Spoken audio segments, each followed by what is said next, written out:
여러분들에게 또 각자가 이 세 가지 질문 앞에 스스로가 한번 답을 해 주셨으면 좋겠어요. 하나는 나에게 지금 기쁨이 있나 하는 것입니다. 그리고 두 번째는 나에게 만약에 기쁨이 있다면 그 기쁨의 근거는 무엇인가? 그리고 세 번째는 나에게는 기쁨이 전혀 없다면 나에게 기쁨이 없는 그 이유는 무엇일까? 한번 스스로가 이 질문 앞에서 내가 한번 대답해 보시고, 또 우리는 평생 살아가면서 이 질문이 굉장히 중요합니다. 기쁨이라고 하는 것은 우리의 삶의 에너지고 힘이에요. 그래서 기쁨이 없으면 우리는 삶을 살아가는데 내가 살아있지만 죽은 자와 다를 바 없이 살게 되어져 있습니다. 그런데 이 기쁨이라는 것은 현실 속에서 기쁨을 주기도 하고 현실 속에서 기쁨을 다 빼앗아가기도 합니다. 때로는 우리가 미래가 희망이 있을 때 나에게 기쁨을 주기도 하고 미래가 결국은 나에게 기쁨을 빼앗아가기도 합니다.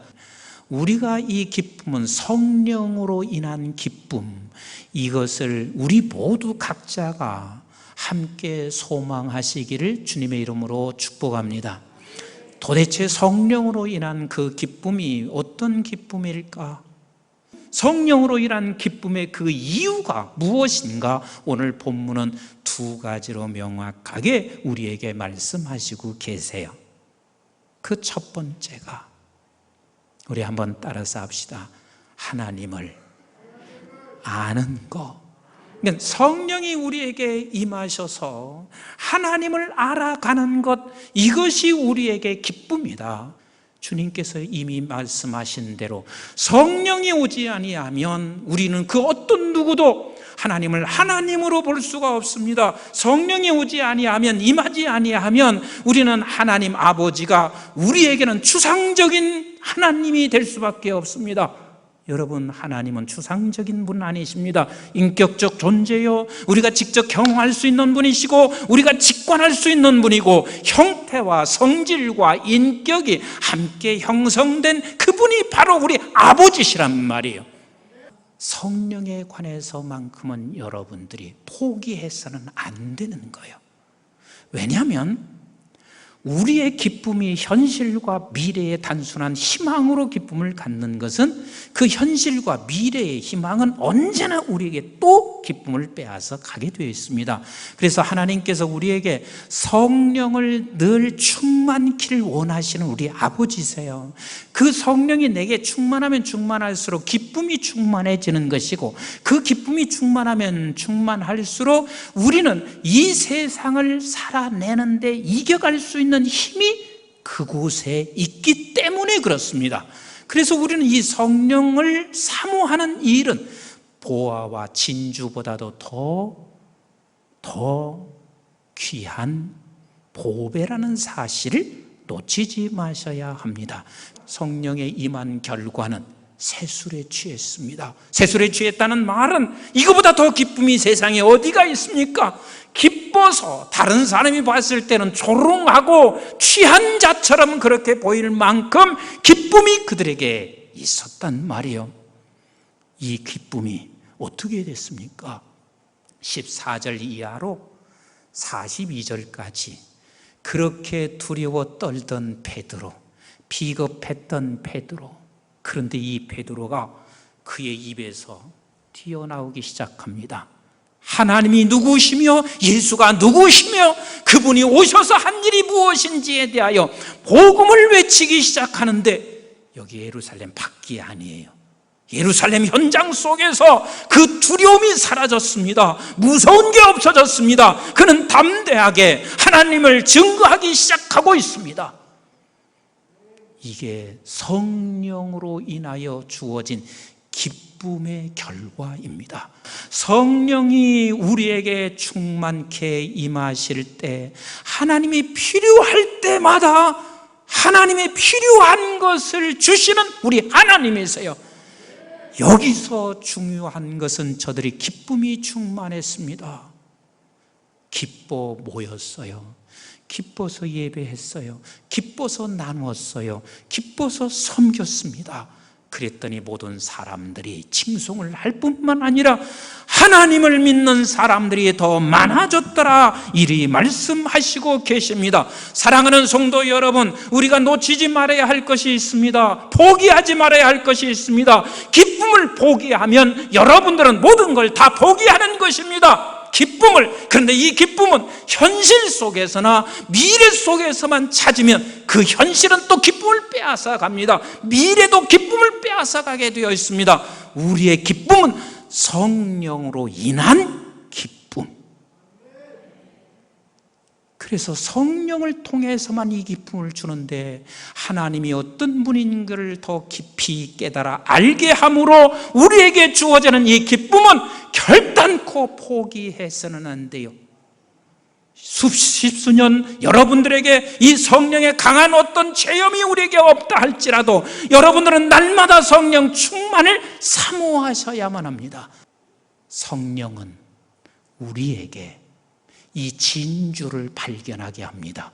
보화를 갖게 합니다. 그 진주 중에 진주, 보화 중에 보화가 우리 여호와가 누구신지 아는 것입니다. 아멘이신가요? 이게 성령이 하시는 일이에요.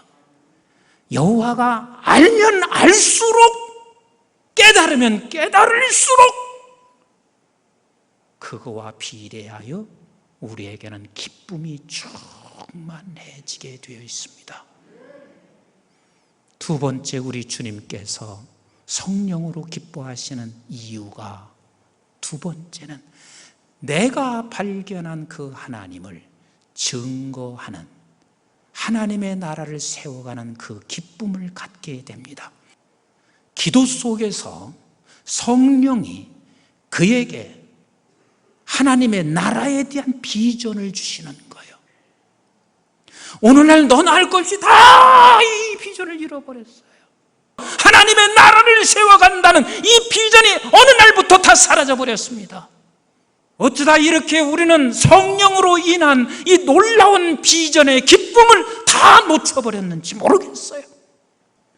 그게 꼭 어느 시대만 그런 건가요? 그게 꼭 어떤 교회만 그런 건가요?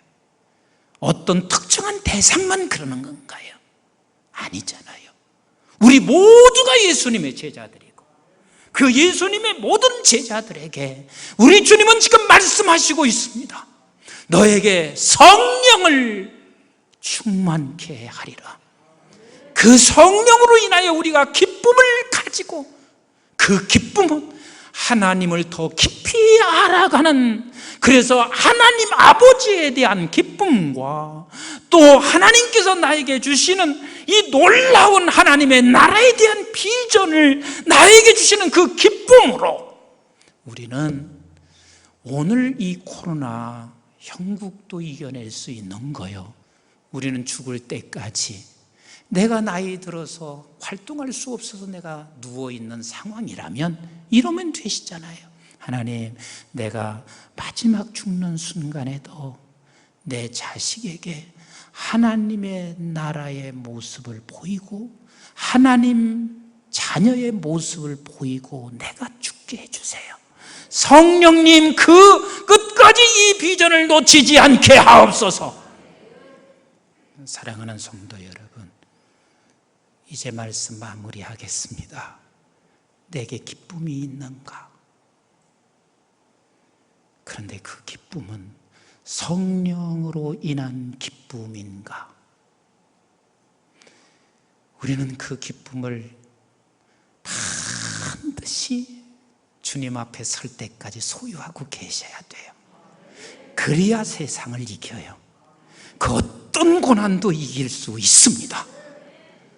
그래서 끝까지 그 성령을 사모하시고 포기하지 마시고, 주여 성령으로 인하여 하나님을 날마다 더 알게 해주세요. 성령으로 인하여 내가 하나님의 나라를, 내 작은 사업이든 가정이든 자녀든 내가 직장에 다니든 그 하나님의 나라를 이루는 비전을 놓치지 않게 하옵소서. 우리 모두가 그리 되시기를 주님의 이름으로 축복합니다.